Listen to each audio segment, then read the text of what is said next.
Could either or both of you guys explain what happened to start the brawl at the end of the game? Yeah, that's what you're going to see from Xavier in Cincinnati. And we got disrespected a little bit before the game. Guys calling us out. We're a tougher team. We're grown men over here. We got a whole bunch of gangsters in the locker room, not thugs, but tough guys on the court. And we went out there and zipped them up at the end of the game. That's our motto, zip them up, and that's what we just did to them. How were you disrespected before the game? Well, I guess one of those, I was hearing on Twitter or whatever, one of those guys called me out, said I wouldn't start on their team or whatever the case may be. Then those guys saying they were better than us, but you don't talk before the game. It always go down. Well, you talk after the game, and you let your player on a court talk for you. You said that's what you're going to see from Xavier and UC. We really want to see that. No, I'm saying it's toughness. You can't. Well, both groups are tough guys, and sometimes they get out of control. And you saw that before in the past. It wasn't your first time seeing a fight on the court. If you've been covering the cross-time shootout. I've been here since '88. Well, you got your first one. Two, why not just hang on and you guys were winning by such a large margin, just finish it off and celebrate that way? Or Mark? Because at the end of the day, if somebody put their hands in your face or try to do something to you, where we from, you're going to do something back. We're not going to sit there and get our face beat in by somebody like Yancey Gates or somebody. You don't let that happen. I wouldn't be able to do media if I didn't protect myself. You know what I'm saying? Was this happening throughout the whole game? No, at the end of the game, you seen the score. So, of course, they're going to try to get some retaliation some way, somehow. And they try to do something, but it don't work like that. After the last possession, after you scored, you came down and you were talking in the general direction of either Gwynn or the Cincinnati bench. What were you saying at that point? Yeah, I was just saying it's my city right here. I'm cut from a different cloth. None of them guys on that team is like me. So I don't understand. I felt disrespected for them guys to come at me and talk like that. So I let the whole staff over there and I let all them players know that none of them is like me in this city. What happened after that? That's when it started. So what stuff did you Yeah, I really don't remember after that. I think one of them guys put their hands in my face or whatever, and then you see my team going to come protect me. I was in front of their bench by myself, and you saw the rest of my team come over there and protect me. Is everyone okay? It looks like Kenny had some blood around his eye. He good. Yeah, everyone's all right. Do you think this is a statement that says that you guys might be one of the toughest teams in America? We've been proved we're the toughest team in America. Well, one of the toughest teams. I don't take nothing away from Cincinnati or any other team in the country, but we just proved since our whole 7 games that we're a tough team. We don't never let down. We're going to keep playing, and we ain't scared of nobody. The toughness isn't like a fight or something. It's what we do every possession, how we play defense, how we stay in the game when a team make a run. That's all toughness. A fight after the game isn't toughness. No, that's not tough. Now, back to the game. What did you guys do? Because it seems like about 8 minutes ago you started settling on defense. You went on like a 22-4 run. What changed that really allowed you guys to get into it, to really start this blowout? Really, it's not about what we changed. It's about what we kept doing. We knew them guys didn't have a deep bench, so we just kept wanting to wear them. We wanted to wear them down and try to make plays for each other and to keep attacking them, and that's what we did. We wore them down. Guys, are you concerned at all about how you'll be viewed after this? I mean, it's going to be replayed. The game didn't finish. Are you concerned at all about what that'll do for what people think of Xavier basketball? I remember when I think I was a freshman in college, we had like a little scuffle with UC at UC. Then against Dayton at half court, it was a little riot or whatever. So this is a part of basketball sometimes. Things like this happen, so we're just going to continue to play and try to win games. And y'all amp it up so much. It's like y'all make it an animosity. You know what I'm saying? Like, we didn't do this. Like, this is a rivalry game, like what y'all expect from us. It's going to be a tough game every time we go out there and play UC. It's going to be physical. It's going to be an emotional game. That's why everybody came out and watched it. That's why our students camped out, because they know it's going to be an intensity game. Are you saying that the media is the reason why that's happening? No, I'm saying the media is the reason why the game is so, amped up, and it's a rivalry game. Did you figure if you could shut them down on the perimeter that you could beat them? Well, it was all the way around. I don't think we really shut them down. A few of those perimeter guys between Kilpatrick and Dixon had double figures, so. I had 1 3-point field goal. Yeah, but they were still able to get a lot of like easy shots at the rim on curls and things like that. But we remember the feeling that we had last year. We had to live a whole year with knowing that those guys didn't let us get into our offense. They out-rebounded us, and we didn't like pressure the ball. So this year we just wanted to make it a little different, do things that we didn't do last year to try to change the game this year. Do you feel bad at all at the game ended like that? Not just anybody's fault, but just bad that it ended that way? Yeah, sometimes it takes away from what we really did on the court, but I feel bad that it ended like that. But sometimes things happen, and you gotta move forward. So that's what we're gonna do now. We're gonna move forward and try to forget it. They're probably gonna play this on ESPN for a couple of days, but in a few days, everyone will forget.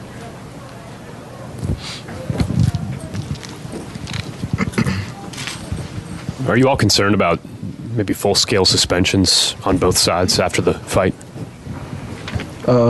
Yeah, definitely. You definitely don't want none of your players not on the court during the game. So if it comes down to that, then we won't be happy with it, but we'll have to deal with it, and hopefully nothing major happens out of this.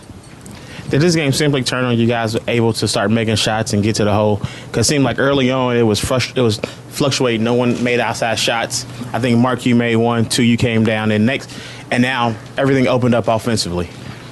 Well, the game is just different. It's a lot of anxiousness in the game, and guys are real excited and things like that. So it takes a while to settle in. The score was very low at the beginning, and then we just had to keep letting our offense flow, and we'll make shots and just running things through.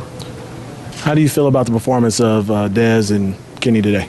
Stepped up. They stepped up big time. They came ready to play, especially Dez, for this being his first crosstown shootout. He was really out there playing really hard, and Kenny had a lot of big plays down the stretch for us. So them two came really ready to play, and we needed them today. Well, I'll start with the part that everybody's going to ask about, and that is the end of the game, the last, the scuffle. Number one, I would first tell you that I'm really disappointed in the way that both teams conducted themselves down the stretch. It's disappointing. We're all competitors. We all played our hearts out. This game means so much. There's a lot of pressure on both teams to win. And for it to sort of play itself out like it did at the end, I don't know another word other than disappointing. Mick and I have been friends since we were in the 5th grade. And, we're not in the locker room talking about, let's go after their throat or anything like that. And the crime of it was for 39 and a half minutes, it was probably one of the cleaner crosstown shootouts in terms of hard fouls, loose balls. The only technical was given to me on a goaltending call. That's the only word I would really think to use is disappointing at the very end. Doesn't take away from, I thought, it does take away, and it's going to take away, I'm sure, with a lot of what you write. But in my mind's eye, the way that we played today, we were the better team. And I'm proud of my kids for their effort, their preparation, their will to win. And again, just disappointed with the way it ended. Coach, what did you tell your team after the brawl, and will there be punishments coming down for them? Well, there'll be punishments, and I have not seen the tape yet. Looked to me like both Tu and Gilan were jawing back and forth with one another. I thought Gilan put his hands on Tu. I thought Tu responded, and beyond that, I couldn't tell you. It was such a melee. I was just trying to, like the rest of the Xavier administration and coaches and the rest of the UC administration and coaches, we were just trying to, try to separate the players, and it becomes chaotic in there. And I told our guys exactly what I told you. I'm a very honest coach. I was disappointed with how it ended, and I'll leave it at that. The two players who were in here, Lyons and Tu, didn't seem to be disappointed in the way. They seemed to relish in it. They seemed to be proud of it. Did you get that feeling from them when you talked to them? No, I did not. Some of the things they said, I think you'd be surprised to hear. One of them said we're a bunch of gangsters, I think he said. How do you feel about that? I think those two kids are warriors on the basketball court. I think they're competitors. I think at times they probably don't represent themselves with their use of words real well. But, it's something that, is disappointing the way it ended. But I'm not necessarily going to sit up here and tell you that I feel like Tu and Mark are bad kids. They're great kids. They got big hearts. They wanted to win this game more than any game we've played all year. And, how they might present themselves in front of a microphone, they're not perfect. Was Kenny okay? He had some blood on his face, looked like. Doctors still have to look at him. You know, he's got a he's got a black and blue eye and some blood, and we'll see if there's any other damage other than a bruise. I don't know yet. Was anyone else hurt as much as he was, I guess? I don't think so, no. What did you guys do to really calm down? It seemed like the game changed about midway through the first half. Did you guys do anything different? I mean, what changed for you guys to really help you get on that spurt? Well, they're really their guards. Their guards really make it tough on you because they run that little pin down action, and I thought early in the game we were chasing it too much and allowing both Dixon and Kilpatrick to get in the lane, and even if they miss their shot, it usually puts your bigs in a really tough position to defensive rebound. Puts our bigs in a bad way. And we started shortcutting those screens a little bit more after the first 10 minutes of the game, really being there on the catch with their guards. And I thought when Yancey got the ball inside, I thought we did a good job of crowding him and really making it tough. And that was the whole key. And then obviously keeping them off the glass. And, they get 16 offensive rebounds, and I don't know whether that's good or bad, but you feel like every time you play a Cincinnati team or you watch them on tape, they're just absolutely relentless when it comes to the glass. Can you talk about how Kenny played, had 13 and 13, seemed like he was catching the ball closer to the basket today in a position to finish? Yeah, really, I give him a lot of credit for trying to establish himself closer to the basket. Part of Kenny's struggles has been he's caught it 8-10 feet away from the basket, and now he's in a position of weakness, and he's in a position of passing the ball after 2 or 3 dribbles towards the basket. We really wanted to teach him how to carve out space even more than we've been. To have a guy like Aaron Williams, who's been with us here for a couple weeks, be able to help Kenny with that, and then the rest of our post players. Kenny was big today and did a great job. Chris, with the suspension rules as they are, the problems with leaving the bench, how concerned are you about being able to put a squad on the floor for Oral Roberts? Well, I don't, honestly, Mike, I don't know all the rules. I know more NBA rules when that stuff, it comes out. So, I am concerned. We'll figure out, what suspensions occur, and we'll move forward after they do their due diligence and look at the film and make their decisions. Do you think the performance that Xavier showed today, being tough on the glass, playing tough, even with the skirmish at the end, do you think this is the type of edge that this can help you guys go far? Talking about conference tournament. I think the way we played certainly was probably our best game of the year. And I thought we were better on offense. We attacked more. We were a team that was faster from defense to offense. I think our defense has been pretty consistent all year. But I thought we took a big step forward in our play today.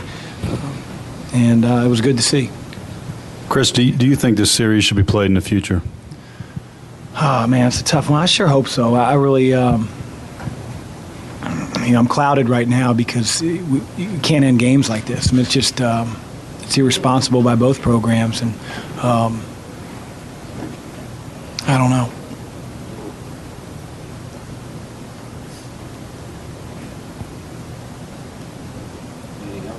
What did the officials say to you and Coach Cronin right at the beginning of the second half? I mean, was that related to the teams kind of getting tangled up on the way out to the locker rooms? He was just addressing that there was one kid for them talking, one kid for us talking, and if either one of them talked anymore to one another, that they were going to issue a technical.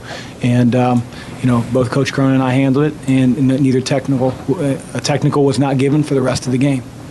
How big of a deal was this game for two, do you think, just considering his how he played last year and maybe some of the trash talk leading up to this game?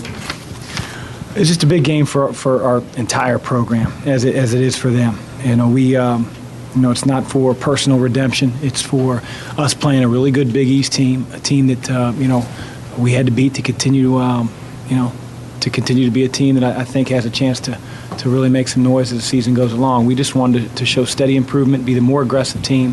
I made a mistake last year of being a team that didn't really attack their point guard. We played really soft in the point guard to help on curls and stuff, and that was my fault. So it has nothing to do with any trash talk leading up to it. It's just all about who plays harder.